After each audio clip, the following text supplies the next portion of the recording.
2019 में नरेंद्र मोदी को 38% वोट मिले थे और सीटें मिली थी 303। सोचिए अगर नरेंद्र मोदी को 50% वोट मिल जाए तो कितनी सीटें मिलेंगी। ये बात हम इसीलिए कह रहे हैं क्योंकि देश की संसद के अंदर एक ऐसा बिल पेश किया गया है जो अगर कानून बन जाता है तो नरेंद्र मोदी को देश की आधी आबादी का समर्थन मिल सकता है।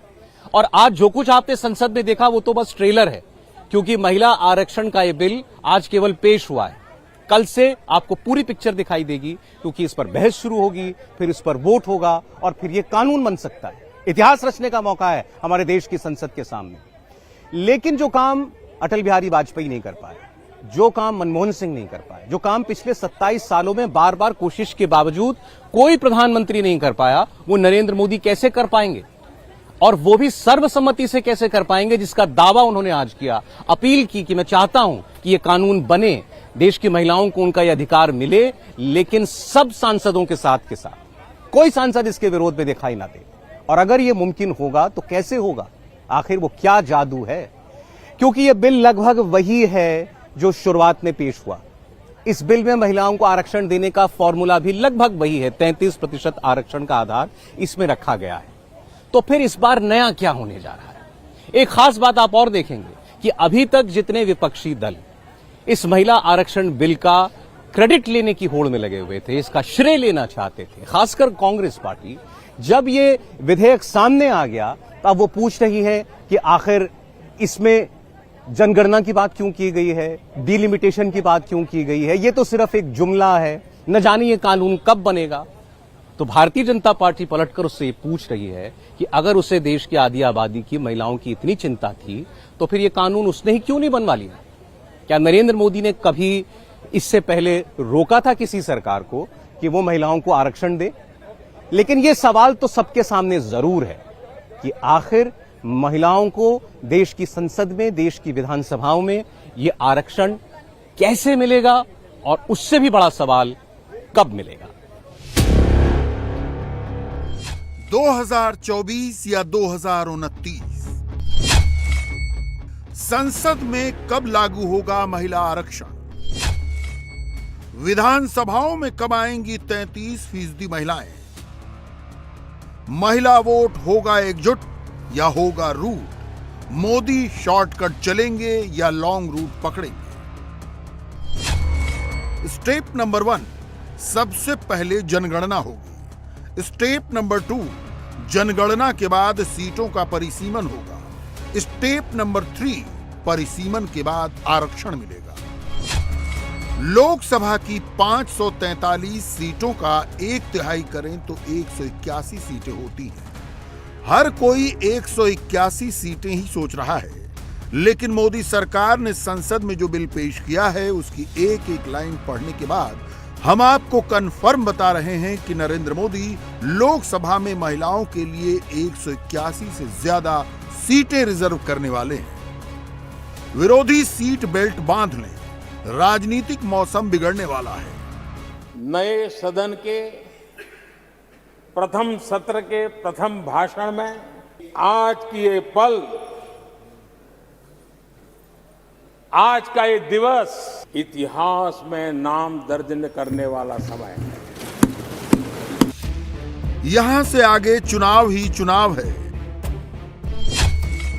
50% वोटर और मोदी का मेल, चुनाव से पहले सबसे बड़ा खेल। आज 19 सितंबर की ये तारीख इसीलिए इतिहास में अमरत्व को प्राप्त करने जा रहे हैं। 24 के लोकसभा चुनाव में अभी देर है, मगर मोदी का मास्टर कार्ड ऐसा है जो एमपी में भी चलेगा, छत्तीसगढ़ में भी चलेगा, राजस्थान और तेलंगाना में भी चलेगा। विपक्ष के पास कोई उपाय नहीं है, मोदी के मास्टर स्ट्रोक का कोई जवाब नहीं है। इसलिए सब मोदी के साथ दिख रहे हैं, क्योंकि सबको मालूम है कि अगर विरोध करोगे तो वोट आधा रह जाएगा। अनेक वर्षों से महिला आरक्षण के संबंध में बहुत चर्चाएं हुई हैं, बहुत वाद विवाद हुए हैं। महिला आरक्षण को लेकर संसद में पहले भी कुछ प्रयास हुए हैं। अटल जी के कार्यकाल में कई बार महिला आरक्षण का बिल पेश किया गया, कई बार, लेकिन उसे पार कराने के लिए आंकड़े नहीं जुटा पाए और उसके कारण वो सपना अधूरा रह गया। महिलाओं को अधिकार देने का, महिलाओं की शक्ति का उपयोग करने का वो काम शायद ईश्वर ने ऐसे कई पवित्र काम के लिए मुझे चुना है।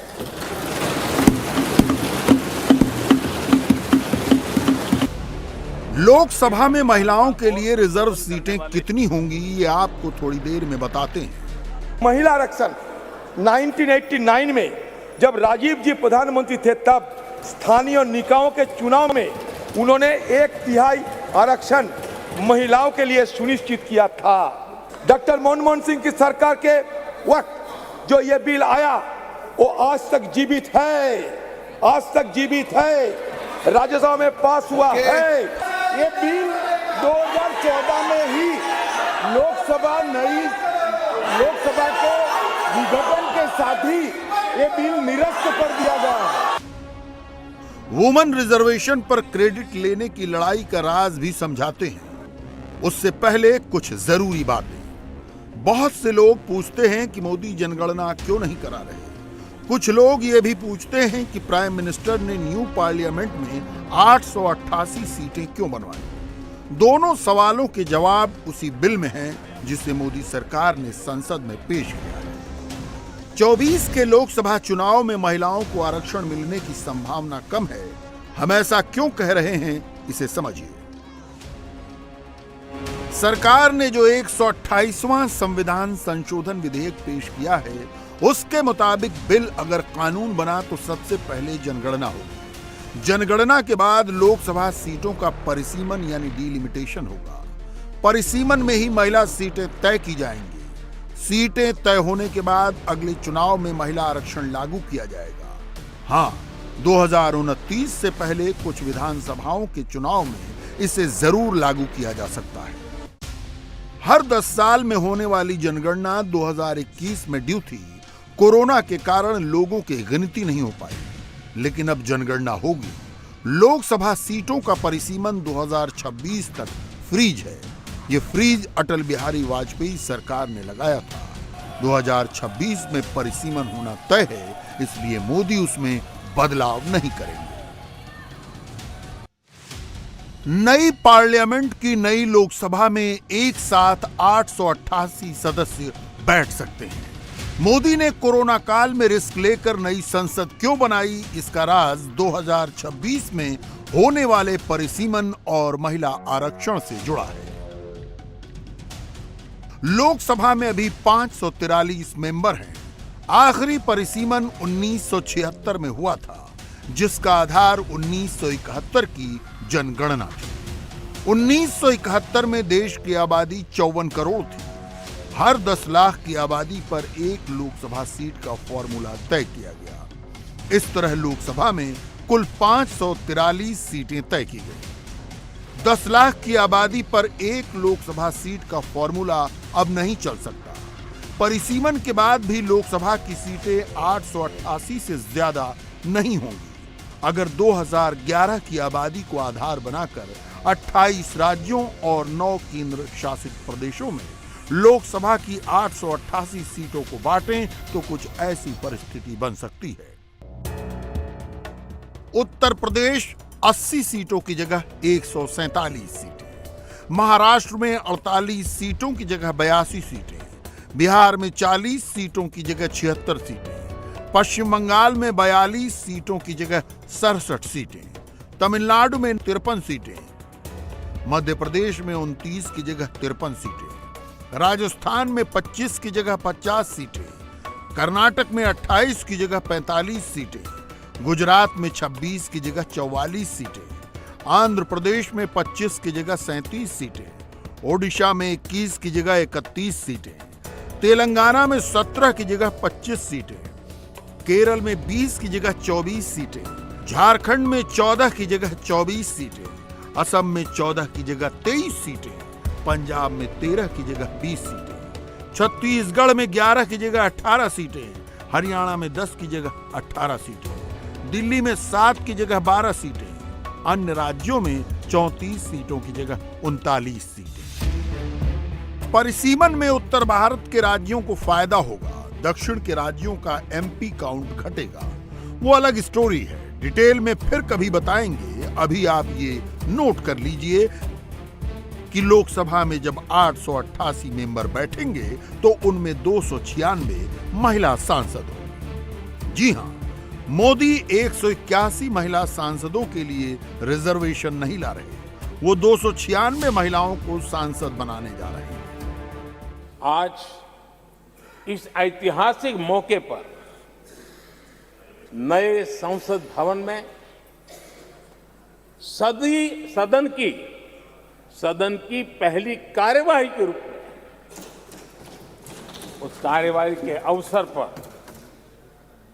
देश के इस नए बदलाव का आह्वान किया है और देश की नारी शक्ति के लिए सभी सांसद मिलकर के नए प्रवेश द्वार खोल दें, इसका आरंभ हम इस महत्वपूर्ण निर्णय से करने जा रहे हैं। इस विधेयक का लक्ष्य लोकसभा और विधानसभाओं में महिलाओं की भागीदारी का विस्तार करने का है।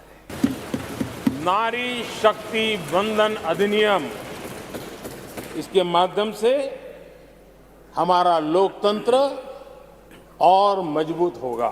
मैं देश की माताओं, बहनों, बेटियों को नारी शक्ति वंदन अधिनियम के लिए बहुत बहुत बधाई दूंगा।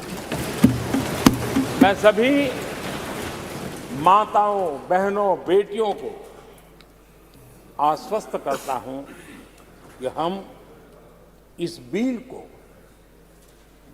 कानून बनाने के लिए संकल्पबद्ध है।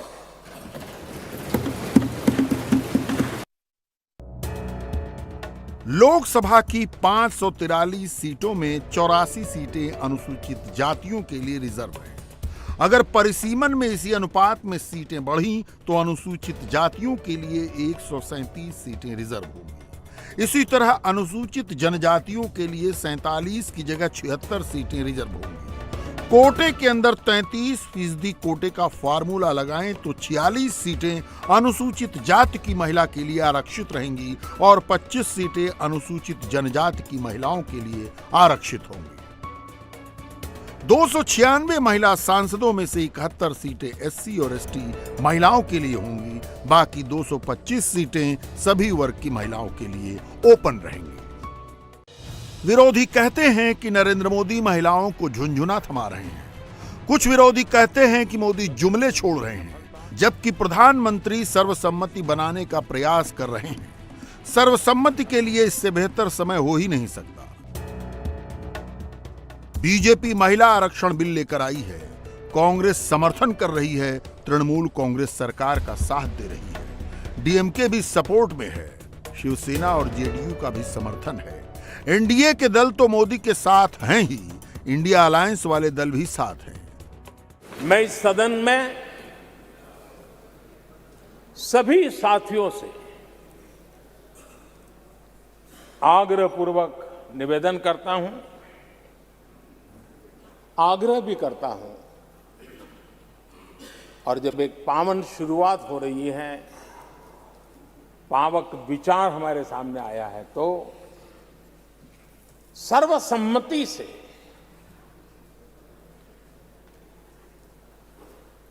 जब ये बिल कानून बनेगा तो उसकी ताकत अनेक गुना बढ़ जाएगी।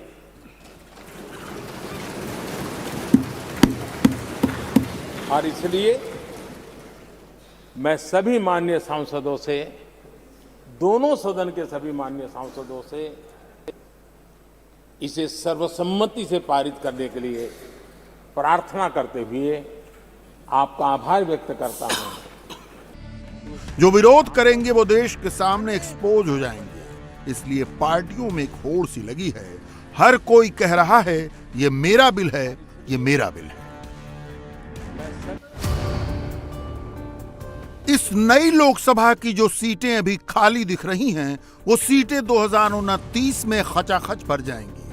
तब यहां 1/3 महिलाएं होंगी। उससे पहले अगर 2026 में परिसीमन का काम पूरा हो गया तो 2027 में होने वाले उत्तर प्रदेश चुनाव में महिलाओं को 33% आरक्षण मिल सकता है। 2027 के गुजरात विधानसभा चुनाव में भी महिला आरक्षण लागू हो सकता है। 2028 के कर्नाटक चुनाव में भी 33% आरक्षण लागू होगा। 2028 के मध्य प्रदेश, राजस्थान और छत्तीसगढ़ चुनाव में भी महिलाओं को 1/3 आरक्षण मिल सकता है। 128वां संविधान संशोधन बिल 2023, जिसे प्रधानमंत्री नरेंद्र मोदी ने नारी शक्ति वंदन बिल नाम दिया है, वो 2024 के चुनाव का श्री गणेश है। नरेंद्र मोदी का स्पष्ट संदेश है, महिलाओं का फुल जनादेश। नारी शक्ति वंदन अधिनियम, इसके माध्यम से हमारा लोकतंत्र और मजबूत होगा। एक समय था जब बीजेपी को पुरुषों की पार्टी कह दिया जाता था। मोदी ने वो नजरिया बदल दिया है। उज्ज्वला गैस सिलेंडर योजना, हर घर शौचालय योजना, हर घर नल से जल योजना, गरीब महिलाओं के लिए जनधन खाता, डायरेक्ट बेनिफिट ट्रांसफर योजना, महिला के नाम घर की रजिस्ट्री, पीएम हाउस योजना में महिला को वरीयता। यह सच है कि संसद और विधानसभाओं में महिला आरक्षण से हर महिला को लाभ नहीं मिलेगा। संसद और विधानसभाओं में कुछ ही महिलाएं पहुंचेंगी, लेकिन इससे महिलाओं के प्रति समाज का अप्रोच 180 डिग्री घूम जाएगा। महिला वोटर के पीछे अकेले मोदी नहीं है। एमपी में शिवराज सिंह चौहान अपना सबसे बड़ा दांव महिला वोटर पर ही लगा रहे हैं। इसके लिए शिवराज ने अपनी पूरी ताकत लाडली बहना योजना पर लगा दी है। भूपेश बघेल और अशोक गहलोत भी महिला वोटर को रिझाने में लगे हैं। फॉर्मूला यही है कि अगर 50% वोट मिल गए तो बेड़ा पार है। मोदी जो बिल लेकर आए हैं उसके पास होने में कोई रोड़ा नहीं दिख रहा। मोदी का कानून पास होने के बाद 15 साल तक लागू रहेगा। 15 साल बाद संसद को इस पर फिर से विचार करके फैसला लेना होगा। लेकिन जैसा दलित और आदिवासी आरक्षण के साथ हुआ है, पहले ये कानून 10 साल के लिए बनाए गए थे, अब स्थायी हैं। इसी तरह कोई भी सरकार, कोई भी पार्टी महिला आरक्षण वापस लेने के बारे में कभी सोच भी नहीं पाएगी। इंडिया टीवी हर वक्त हर जगह डाउनलोड करने के लिए सर्च करें India TV news Google play store या ऐप स्टोर पर।